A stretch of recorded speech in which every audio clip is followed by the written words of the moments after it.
papéis em as mãos, digitais da criatura.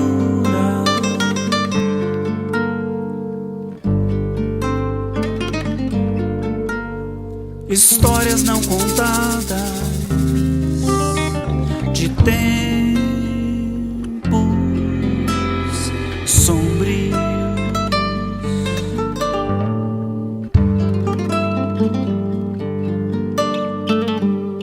Ea, oa, ea. Ea, oa, ea.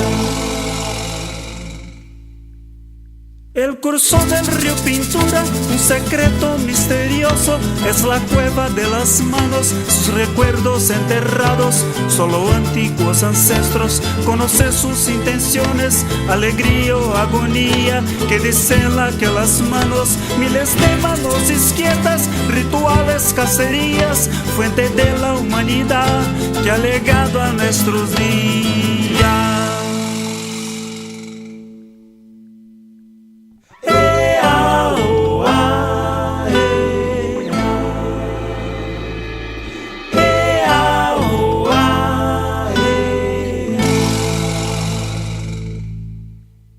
Dez milenios han pasado y su historia aún nos encuentra. Los tehuelche y su cultura, Patagonia, Argentina, en una cueva se reúnen 20 metros bajo el sol, enviando su mensaje al futuro de los pueblos. Miles de manos izquierdas, rituales, cacerías, fuente de la humanidad que ha legado a nuestros días.